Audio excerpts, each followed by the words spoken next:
So,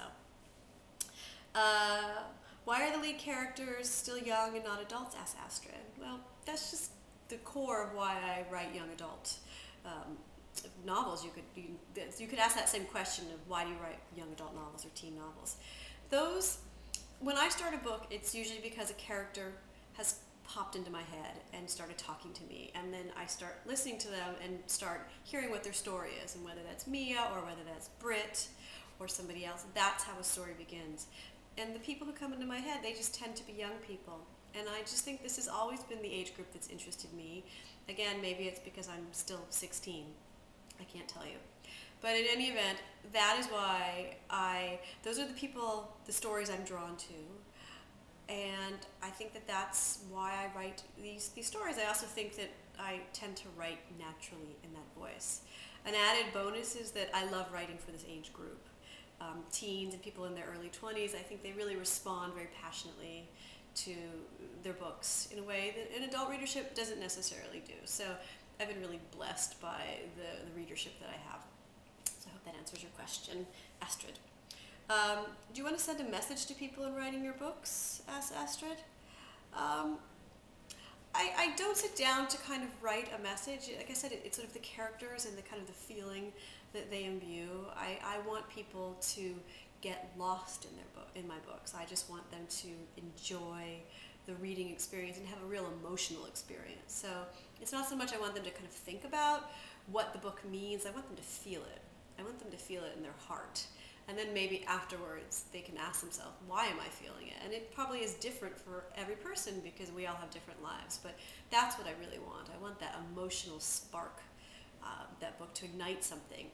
And then you can walk away on your own and think about, well, why did that make me feel that way? And the answer is going to be different for everybody. Let's see. You seem to love the layout of a young girl protagonist whose boyfriend is in the background, which has great importance. Is there a reason? Well, my first two novels have definitely focused on young girl, teen girl protagonists, and that's just because, you know, you write what you know, and I was a teen girl. And I always like to write a romance, so there's definitely going to be a boy in the background. But I don't think the romance should be all that's to the novel. I think that young women have full, rich lives, and so romance is a part of it, but it shouldn't be the only part of it.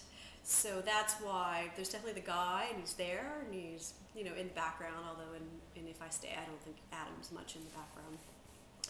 But moving along, my next book actually, the lead character is a guy, and the books that I have envisioned in the future, one of them is actually going to be, it's going to alternate between 4 different characters, and 2 of them are guys and 2 of them are girls. So that's what I've done in the past. It's not necessarily what I'll do, but I love to write the romance. It'll always be thrown in, but I don't think you'll ever see me write just a straight romance. I think there needs to be something else, romance within the framework of other things to keep me interested. But the romance is also very important to me. Why do you choose hard subjects? Car accident, death, coma, cruelty, treatment center.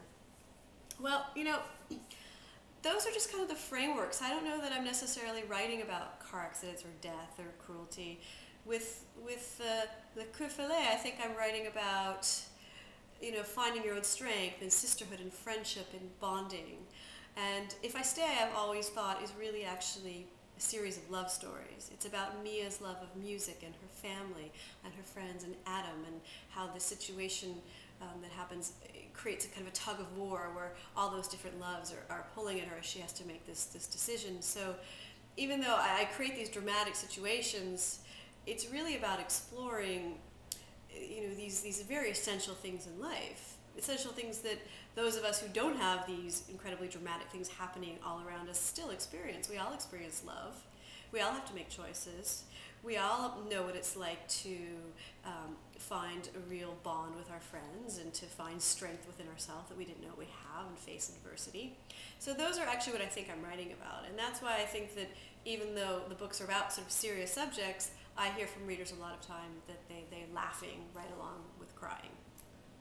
So, has the publication of your books changed your life? Well, yes and no. Yes, in that I'm now talking to a camera that's about to sort of be beamed to readers in France, which is something that I only couldn't even have dreamed of a couple couple of years ago.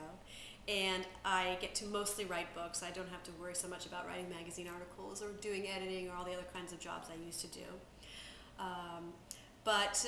No, and that I still live in the same apartment I always lived in, and I have my family. And when my children come home from school, they boss me around like the little dictators that they are, and I'm rustling around to keep them happy and make sure that this one gets to ballet and that one dinner is made and everybody's getting to bed and the bath. And so I have a pretty hectic life like any other mother. So in that way, it really hasn't changed at all, except that I've had a second child since my first book came out. Do you intend to write other novels? What are your future projects? I intend to write novels just as long as readers intend to keep reading the novels. I absolutely love to write fiction. It's just a wonderful escape for me. I love going into this world of these characters who become like family to me. So it's all up to the readers to decide how long I get to keep doing it, because I hope I get to keep doing it for the rest of my life. As for future projects, I don't really like to talk about the long-term stuff that's sort of not fully done and edited yet, but I can tell you my next book is going to be a sequel to Seizurest, and it's called Where She Went. It takes place 3 years later, and it's from Adam's point of view, and that should be coming out in about a year. Has writing always been your pleasure, or is it an overwhelming recent passion? That's an interesting question, because, you know, I always have told stories. Ever since I was a little kid, even before I could write, I would sort of recite these stories and they would get typed up. And, you know, I'd write plays and short stories and beginnings of novels, but I never thought I would be a professional writer. It was never something I aspired to until I was in college in my 20s, and I was in college thinking I was going to be a doctor, and that's what I was studying for. But when I realized that that was not the right profession for me, I just started taking classes and happened upon journalism and loved that, and was a journalist for 12 years before I wound up, when I had my child, my first daughter, I couldn't run around and do reporting anymore, so I ended up writing my first young adult novel. And that's when the real passion started. That's when I clicked and I realized this is what I want to do. And so I have to say, like, that's when I kind of became obsessed and the true passion took hold.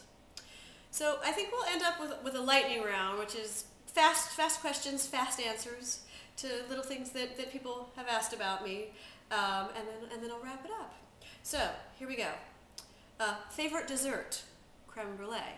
Favorite city, New York, with a second place tie of Paris and Amsterdam. Favorite way to relax, on a warm beach with a book. Favorite band. I can never answer that question, but these days my favorite is the Avett Brothers. Team Edward or Team Jacob? Totally Team Edward. And finally, why don't you speak French? I know that's a good question. I should speak French. I studied Spanish in high school and college, and I learned Dutch when I lived in Holland for a few years. But I feel as though I should speak French. I've watched so many French movies. It almost seems as though it should have absorbed through my skin osmotically, but I don't. But one day I will learn French properly. Je promets. So that is all. Thank you so much for tuning in, and I hope you will give Le Coeur Follet a read and enjoy it, and that's it. So, merci and au revoir.